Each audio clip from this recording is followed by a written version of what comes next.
GLM 5.1 released on Friday, and over the past few days, I've been testing this model out thoroughly through my vibe coding workflows, as well as my own benchmark, and really putting this model to the test so that I could make this video for you guys and that you could understand everything there is to know about this model. So first things first, this is the first thing that we know about this model. Z.AI released this on Friday. They said, hey, GLM 5.1 is now available to all GLM coding plan users. So one thing to note about this is a very odd release from Z.AI. This is actually a preview. This is not publicly available via OpenRouter. You have to have a GLM coding plan, which for the purpose of testing this out for you guys, I have purchased a Max GLM coding plan subscription so that I could test this out for you guys, because I actually started out with the light here and I was hitting rate limits like consistently. I only used like 2 prompts, right? And I hit my rate limits. So then I went up to pro. I was still hitting rate limits. So then I just said, hey, screw it. Let's go to max. Dropped $80 for you guys. And I was able to test this model pretty thoroughly. So what's interesting is that this is a preview.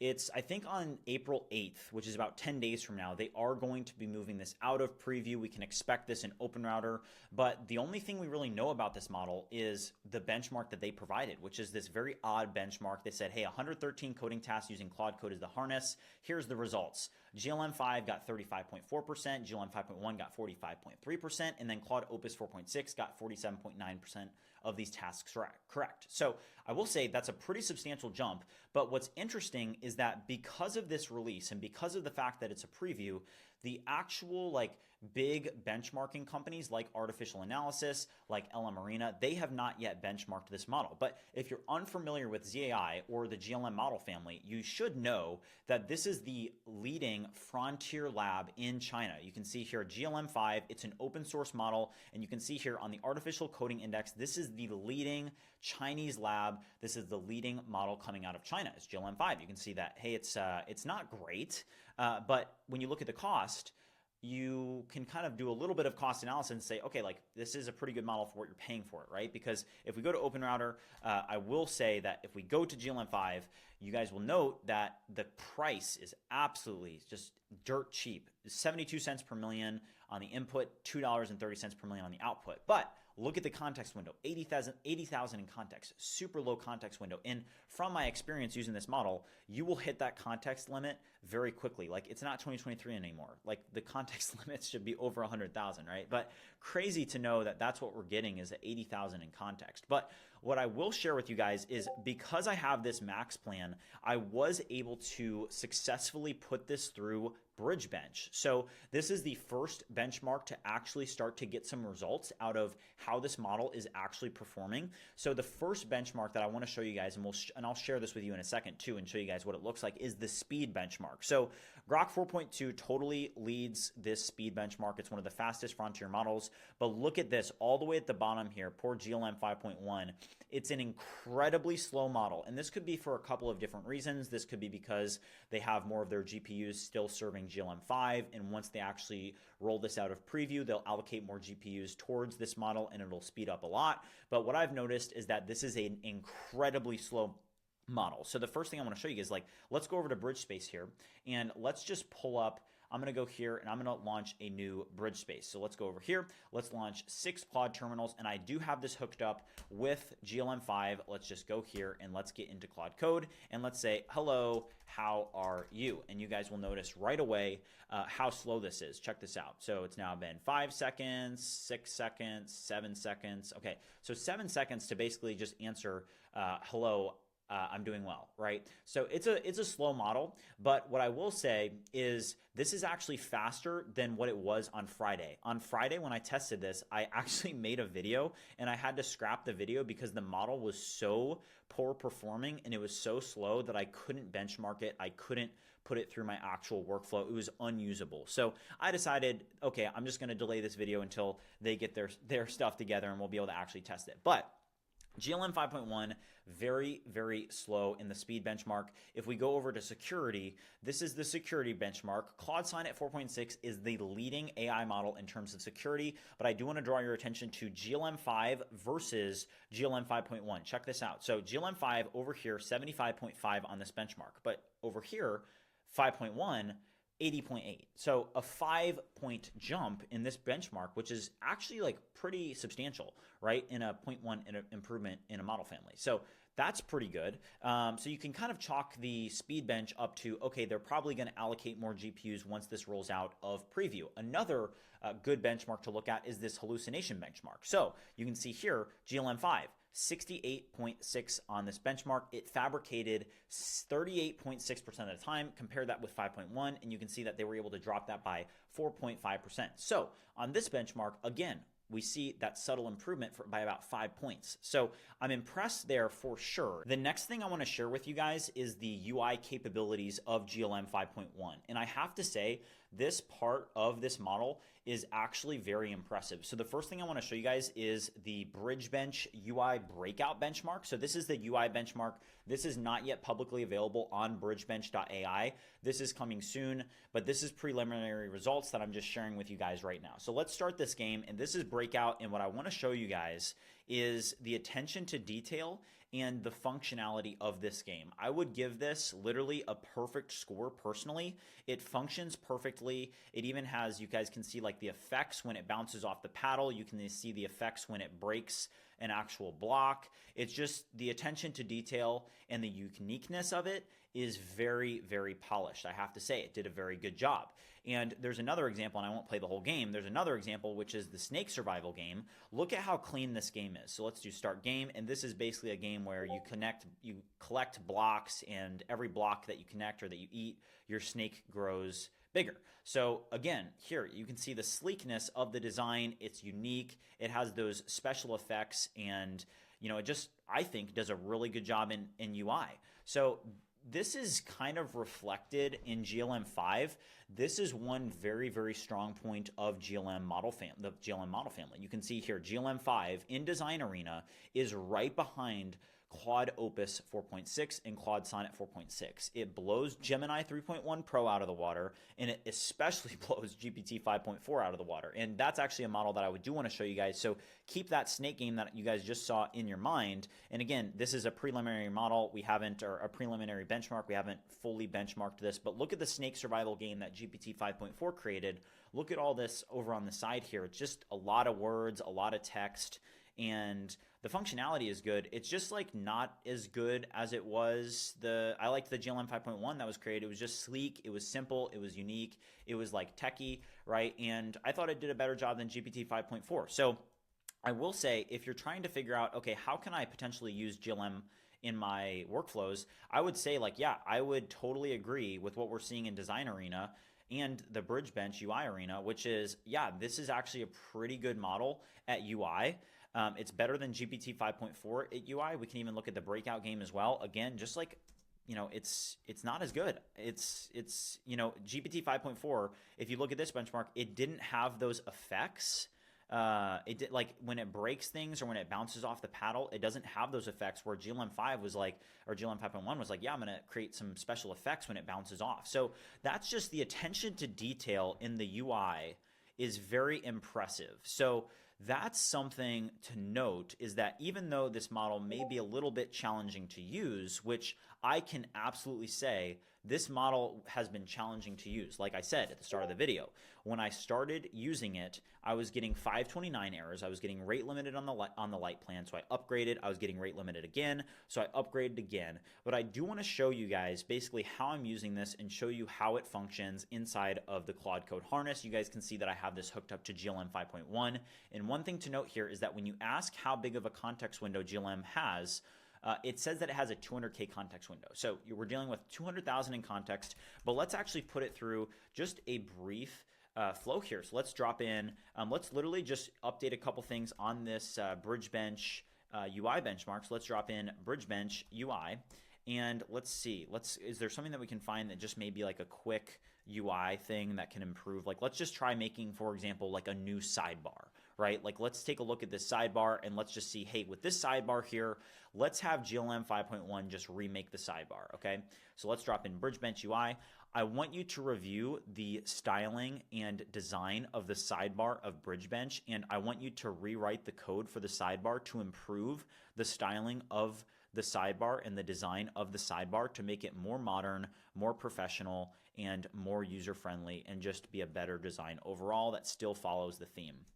So let's just give it that prompt here. And again, these products that you guys are seeing me use, these are BridgeMind products. That's Bridge Voice that you just saw me use. And this is BridgeSpace. This is my agentic development environment. It's one of the best agentic development environments on the market. But what we're going to look at here as this kind of just works through its workflow is this is a very, very slow model, at least right now. I mean, if I go back to this example, when I asked it, hello, how are you today? It did take like 10 seconds to come back to me, right? So it's not great in that scenario, but let's give it another task. And for this one, let's actually pass in an API task.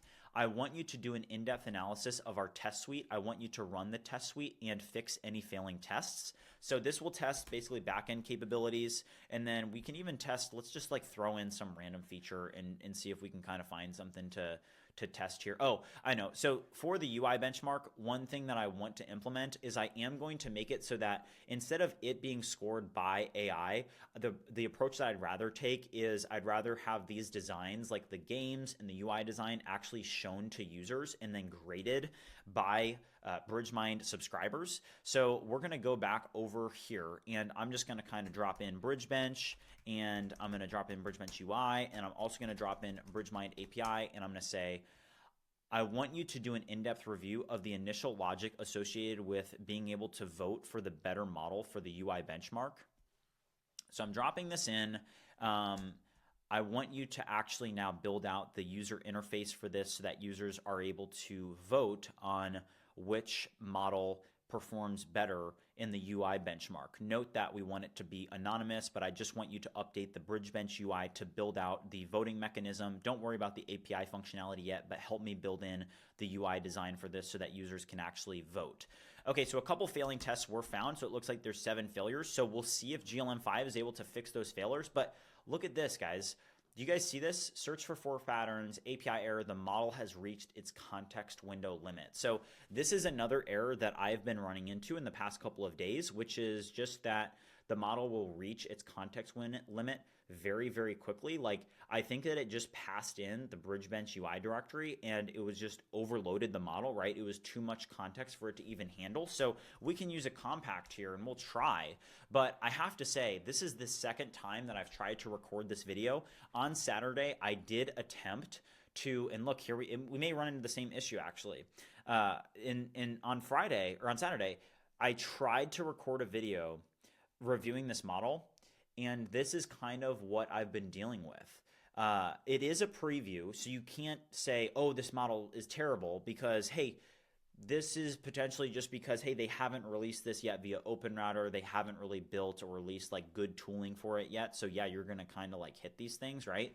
But yeah, I don't like the fact that I just hit my context limit pretty much immediately. And this is one issue with these Chinese labs, which I don't know if they'll be able to catch up.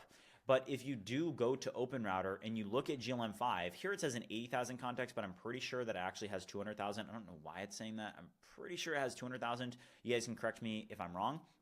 But like, hey, the standardized context window now for frontier models is 1 million in context. Like, context windows are important. They're increasing. So even though GLM 5 is really good at design, hey, if I'm reaching that context limit super, super quickly, it makes it hard to use in real world vibe coding scenarios, because if I'm using this in an actual project, right, that's not some new project that I'm just now building out or writing some goofy HTML file to show you guys for a one shot to show you how good the model is. The thing that you're missing out when I'm showing you guys this, the UI of BridgeBench and saying, oh, look how good the UI of GLM 5 is, or GLM 5.1 is. Like, this UI, I don't know, like it probably is in a 1,000 line HTML file, right? So you're not really putting it to the test in like a real workflow where it's like, yeah, I just dropped in a project that has 500K context right off the bat, like process this, right? The model, it's just too much for it. So it'll struggle in real vibe coding workflows because that context window is just so small. And I think that Z.AI, if they want to succeed, they're going to have to expand that context window. In all open source models, that's where they're going to struggle is, yes, you're a open source model, you're very inexpensive and cheap, but But the problem is, if you're working in production workflows, if you're working in production environments, you're not dealing with creating single HTML files that are 1,000 lines long. I'm trying to drop in an entire project for it to be able to grep and for it to be able to analyze and for it to be able to work with. And look at here, all three of them, context window reached, right? So this is what I experienced a little bit on Saturday, and honestly, I was kind of frustrated when I was doing that video because it was literally just impossible to use. But I want you guys to see this because this is what I'm experiencing with the model. Now, I'm not going to berate it and say, oh, this model's terrible because, hey, they're in preview, so they're kind of just releasing it initially. But yeah, the $80 that I paid for the GLM coding plan, I'm not going to see my money out of that because until they actually release something that makes it so that whether it's auto compaction or whether just Cursor or some other product is able to integrate better tooling around it, I'm just hitting my context limit very quickly. I'm running into 429s, I'm running into 529s, I'm running into all these errors using the Z.AI coding plan, and it's like, that's what I'm experiencing. I can't recommend this to you guys because it's not good. I just wasted $80 because I can't actually use it in a real vibe coding workflow. So I can show you guys the benchmarks, and I can show you guys these things that we're seeing, like the HTML files and the styling, and say, oh, that's pretty good. But the thing about these models and why you guys don't see me using GLM models a lot in my personal workflow is because of this issue here. It has a very small context window. Yeah, it is inexpensive, but the thing is that the projects that I'm working on, they have millions of lines of code. So it just becomes very difficult to use if the context window is that small. So that's one thing I'm seeing. I wanted to show this to you guys because I just want to be upfront and honest. This is what I'm experiencing. So you guys can grade it based off of the HTML files. You guys can judge the improvement of the GLM5 family based off of the subtle improvements that you're seeing on, their coding benchmark. Like this one here, the coding evaluation that they did of, yeah, it's a subtle improvement. If you go to BridgeBench, again, it's a subtle improvement, right? 5-point improvement here, 5-point improvement there. But they're not really solving the underlying issue of the GLM model family, which is the unreliability of their own API and how they serve the model. And they're not solving the context limit issue. So until they solve those issues, it kind of makes it unusable. We'll see. I don't want to be too harsh on the model while it's in preview. I will probably make another video once they actually fully release it. But this is what I'm seeing so far from GLM 5.1. It's incredibly hard to actually test it in a real workflow. Now, I will share one thing with you guys that I did create with the model that was full stack, that regardless of those 429s, regardless of the context limit issues that I experienced, I was able to build a full stack feature with the model offline, off camera, because it took me so long to actually get it to work over, a bunch of compactions and a bunch of passing it into different chats. But I will say it was able to create this functionality for me. So if you guys go down here and you see this here, do you guys see the subscribe and get 50% off? So let's just put in BridgeMind apps plus 100, 1005, okay? And I'm gonna send this, and I want you guys to note that all of this was built using GLM5. So this reCAPTCHA here, we hooked up CAPTCHA here, it's a turnstile key, and now I can submit this, and it actually sends me a Stripe discount code for 50% off of my first 3 months of BridgeMind.ai. And what you guys can see here is, let's just go over here, and boom, I just got a code, and you guys can even use this code right now if you want for 50% off of BridgeMind Pro or Basic. But this did work, and let's see if redeem your discount links to the correct URL, and it did, which is nice. I don't know, it just went to promo. It didn't really redirect me to a place where I could use it. But if you go to pricing and then you actually choose a plan, you can go through the Stripe dashboard and use that for 50% off, right? But that was built using GLM 5.1. So it did a good job in the UI. It's just that if I'm using it, I can't just give this model, I can't give GLM 5.1 a huge full stack task and just walk away like I can with Claude Opus 4.6, Sonnet 4.6, Gemini 3.1 Pro, or GPT 5.4. Those models, they have very large context windows. They're reliable.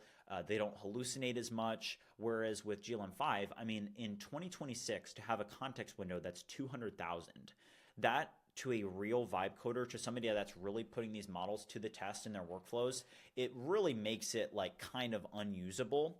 Now you can, say other things about the pricing and whatnot, but the overall, if I had the choice to choose between a $100 ChatGPT, Pro plan or whatever it is, or a Claude 5X plan for $100, or the Z.AI $80 plan, Max plan, I can't get the usage out of GLM 5 because of the issues that I have with their API, because of the issues that I run into with the context window limit. So this is what I'm seeing. This is the first look. I just wanted to make this video. The first video that I made, I was running into so many issues with it that I just had to scrap it.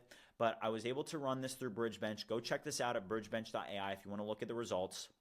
It's the first benchmark to actually put GLM 5.1 through its benchmark. So we're seeing a subtle improvement in the model's capabilities, but in the grand scheme of things, not going to be putting the stamp of approval on this one, not going to see me using this in my vibe coding workflow unless it's something associated with design and unless they can actually solve the reliability issues. Because I will say the UI capabilities of this model are actually quite impressive. So whatever they're doing something right.